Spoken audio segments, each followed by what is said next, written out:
Ichigo awakens by Lodge, Chapter 79, King of Hollows, Wakamundo. Ichigo and Jin soon came out of the Garganta, only a few miles away from the Palace of Las Noches this time, and took a moment to survey the surroundings. Despite the curiosity, the only thing of any note was the palace itself, charred from the Keto spell and broken from all the light on the fighting. It was still a bit of surprise to see it being reconstructed. The walls seemed to be crawling,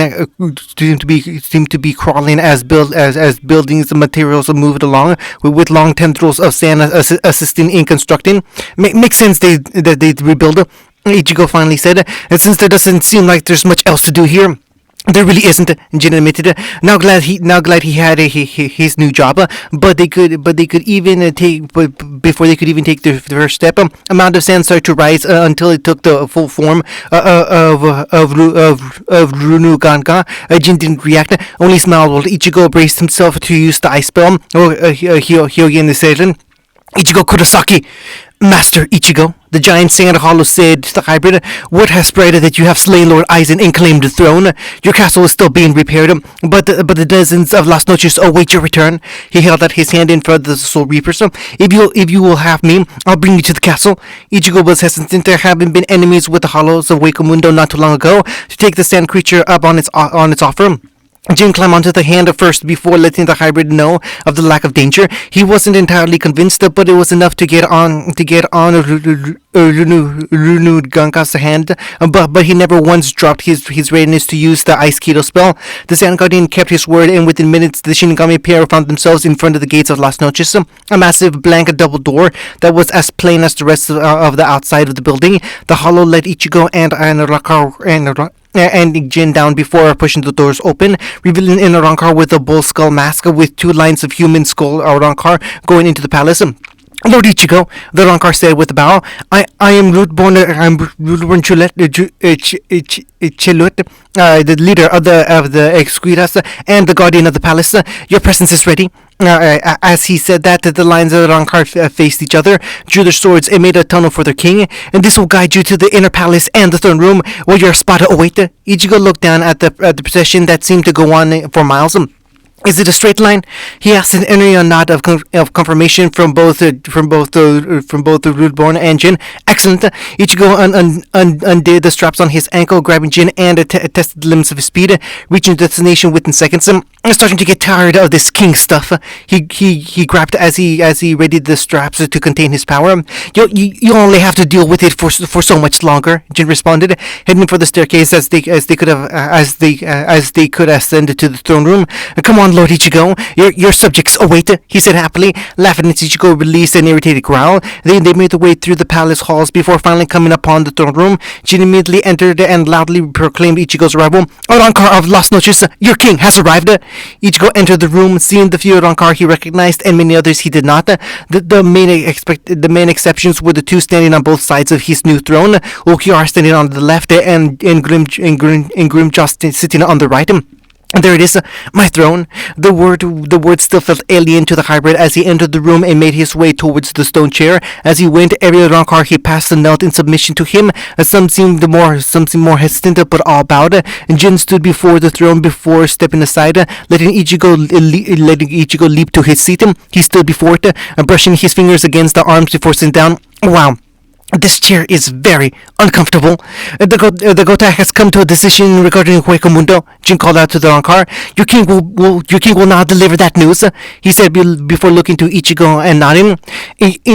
In the not too distant future, an army of Quincy will rise and attack.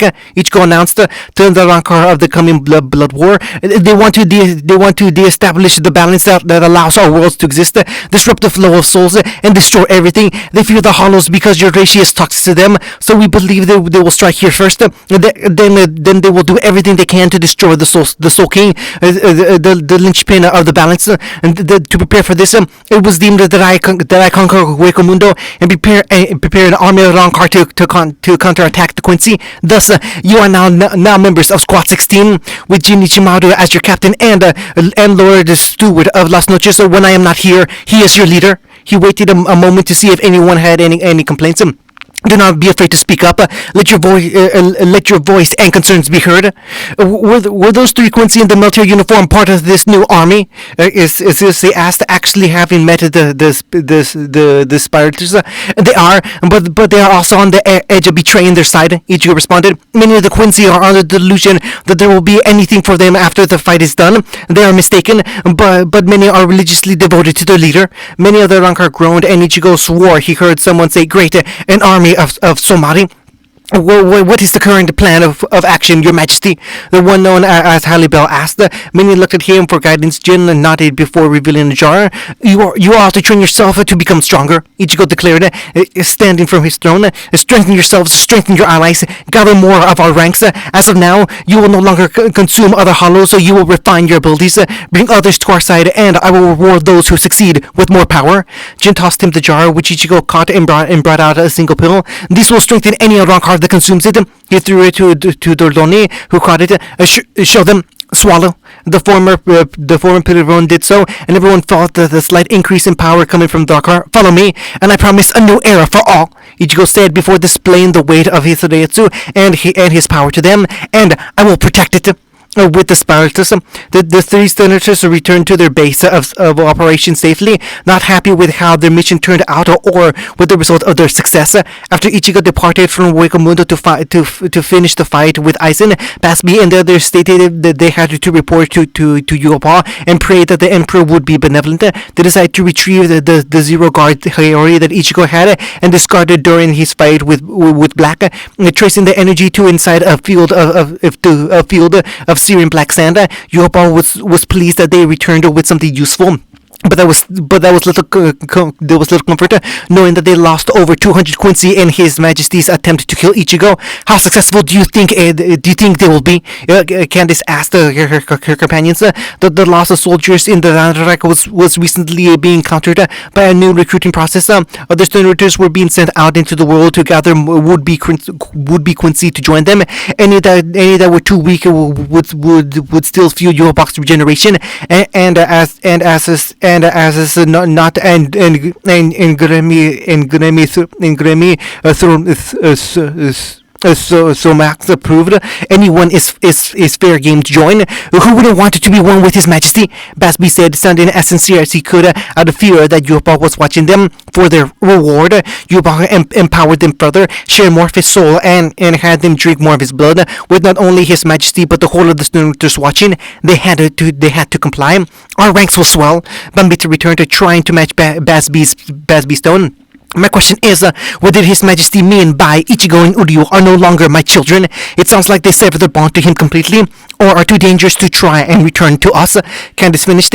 Either way, our mission is to find out what they did and kill them. They nodded, knowing that whatever Ichigo and Uryu did is the only way that they were going to get out of this situation alive. With Yamamoto, the head captain was going through the reports of everything that occurred since Aizen's defeat, the process in research on Hollows and Rancor, the casualty reports of Hollows rampaging for a single day after Aizen's defeat, a new system that the good members of Central 46 offered, all for the sake of trying to block out what was to come.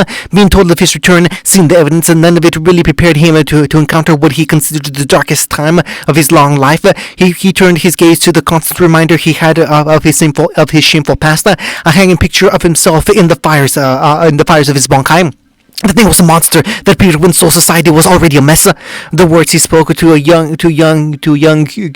Kiraku echoed in his mind and messed things up even more. But it will never appear again. If only that were true, he said, still staring at the picture. Some part of him was telling himself to not fight, that Ichigo was strong enough to battle Yoba, but he refused to entertain that thought fully. Yoba was his responsibility, the last fragment of a troubled time he'd need to rectify, and he would rather die before running from that. It would likely end in his death, but he'd never be able to face his student again if he hid behind them. Do you think he'll be able to properly handle it? He heard his Senpakuto ask him. The power and responsibility you are planning to leave to him? No one else in this world is more worthy, my old friend, he responded as he pulled out the last journal he had on Ichigo's training. He has plenty of time to prove that. Wakamundo, you ready, King? And Grimjaw asked Ichigo, standing across the stand and ready for the next round. After the meeting, he ordered them all to take some personal time to themselves, get acclimated to the new situation with the new king and Jin as their other leader. One girl in Halibel's group was vocal in the distrust of Ichigo before getting into an argument with the other faction in her group. It ended when Halibel sent them away, telling him they usually fight, but so long as Ichigo earns her loyalty, then he was theirs. Ready, Grimjaw? Ichigo responded, unsheathing Kyoka Suikatsu. He closed his eyes, focusing on the lessons Yamamoto had the time to teach him. Shatter, Kyoka Sanketsu. The two dashed at each other, Ichigo to his left and Grimjaw to his. Ichigo circled circled around the panther, but Grimjaw turned and got ready to block. Ichigo stopped just short of making contact. How long? After you passed me, the Rancor answered, making Ichigo growl in frustration. Damn it! He swung the blade and created a massive explosion of sand as he vented it. Grimjaw stood and waited as the hybrid took the time to calm down from another failed practice attempt. His teacher made the lesson clear, but putting it into practice was proving to be difficult. After taking Aizen Sanpakuto for his own, Yusei explained the three different types of Sanpakuto. Zanketsu was the melee kind, Kyoka Soketsu was the Keto type, and his own Ryujin Jaka was elemental. And being different types meant different approaches to combat. Melee was about being faster and stronger than your opponents, which is what Ichigo excelled in. Keto was more mental and how to use those abilities, which is why Aizen was so dangerous. Elemental was about control. Too little and you are ineffective, while too much would cause collateral damage. What Ichigo was doing in his training was going to an entirely different fighting method, one that was less about relying on instinct and instead focusing on thought. You have to maintain the image you wanted them to see in your mind, Ichigo. So we get to try to help, reminding him for the fifth time that he needs to maintain the visual for himself for it to work on others. Maybe you should take a break. She suggested as Ulquiorra came to them. Grimjaw, take 5. Ichigo called out, and getting a shrug from the panther as Ichigo went to the bat. What's the news? The spotter are acclimating well. Most of them are planning out their own training schedules, with the Stark being the exception. Ulquiorra reported. It seems that he has something he wants to talk to you about. Nelly, on the other hand, I'm unsure what she wants exactly, but it involves you. The only other thing is that Lolly, Evian, and Melanie Malia were planning an assassination. They are currently in the dungeon. Ichigo took a moment to think the matter over. I'll go talk to Stark and Neliel about what they wanted. He decided to remember that Neliel was the one that watched over his sisters. As for the other two, who were they exactly? They were Aizen's aides, just some numeros. The Rancor told his king. Though with Lolly's devotion, some might think it was more than that. I think Orihime was the only one that spared them. I'll let her try to talk to them. He grabbed Kyoka Suigetsu and sheathed her. But for now, I'll talk to Stark and then to Neliel. Grimjaw, that's enough practice for today. The hybrid called out to the panther before disappearing in a burst of speed. Kurosaki household. Ishin was now coming home from, hopefully, being done with the Aizen affair after the Rancor returned to Huecomundo to inform the realm of their new king. The hollows that hid during Aizen's regiment came out of the woodwork. They thought that the Soul Reapers would be too weak to counterattack them after the war and tried to take advantage of the situation. The sudden attack caught them off guard and led to an explosive casualty rise until Masaki and himself led the counterattack and pushed them back to the deserts. A part of him probably felt like he overreacted in the fight, but he didn't want to risk the chance of losing his daughters again. He entered the house and was greeted to the delightful scent of Masaki's home cooking and his daughter sat in the table. Something normal, something calming, something welcome to come home to. The only physical change was a small altar with corn stuffed lion body and some incense burned to the sides of it. He was good to this family, he thought, as he gave silent thanks to the Mod Soul before joining his family for dinner. Dad, I think it's time for Yuzu and I to get some paktos, Karin said as Ichin sat down. Masaki tensed up at the thought of her baby girls fighting more, but still understood the reason why they would think so. Ichin looked over his daughters to get a read on them. Karin seemed confident in her stance, and Yuzu seemed to support that decision. They kept a tired sigh. That's for your teachers at Juno Academy to decide. He responded as he took a long drink of beer Masaki had ready for him.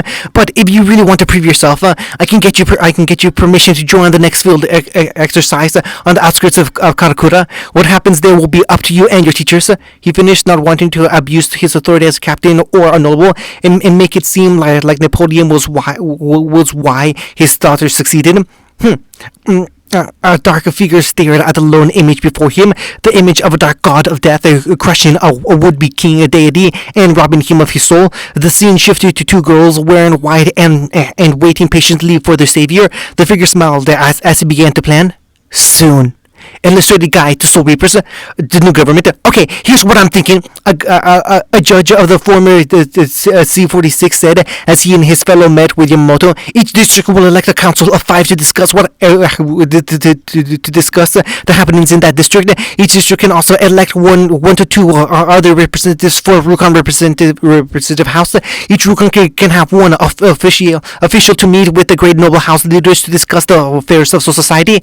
He finished with a smile, staring pointedly at Yamamoto. There will also be a chairman overseer of that group, ideally you, after retirement from military service.